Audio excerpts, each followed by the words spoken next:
All right, hello wine drinking people. Time for more of what I've had to drink yesterday. And, you know, we just did an interview with one of the most famous winemakers in Toro, Manuel Farina.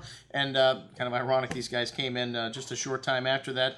And Manuel Farina is considered to be the founding father of modern Toro. I never heard of him.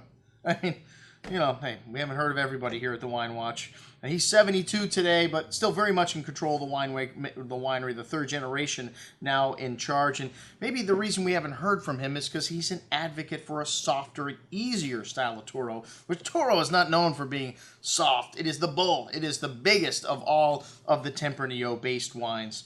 And the winery was started in 1942, which makes him a pioneer, definitely before any of the current day top-level wines were even thought about. And they have about 300 hectares of their own, but they buy from local farmers about another 150 hectares. So they make quite a bit of wine here. They were the first people to bring in cold fermentation and barrique aging, and he likes to pick a little earlier here, so you keep the acidity in the wine. So there were 9 wineries there, and when he started, and today there are 54, so quite a big change, but still a really small area relative to Ribera del Duero and Rioja.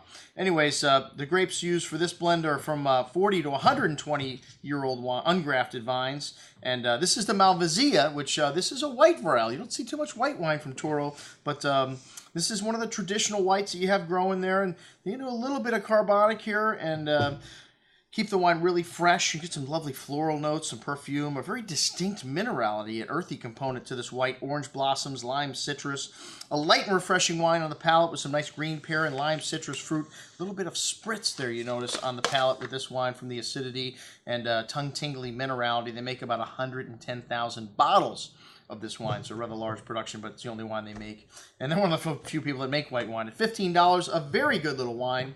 Next up, the Bodegas Farina Dam de Toro Crianza, and this is Tempranillo with a touch of Garnacha, and those are the only 2 red grapes pretty much you find in Toro. Really classic style with a balanced bouquet of red berry fruit, pretty floral notes, and a bit of that animal kind of wild nature of Toro, the bull. A really light and refreshing red here with a little rhubarb, kind of wild strawberry fruit, pretty floral notes, really balanced and fresh with soft tannins, but a firm hand of acidity, leading into nice length on the finish, and really nice, not light in nuance and complexity, just kind of light and refreshing on the palate. They make about 60 to 70,000 bottles of this cuvee. Excellent juice at under $20, $19, a great little value. And then the Bodegas Farina Gran Dama de Toro, which this is a single plot, very sandy soils down there in Toro. One of the reasons why they have very old vines there.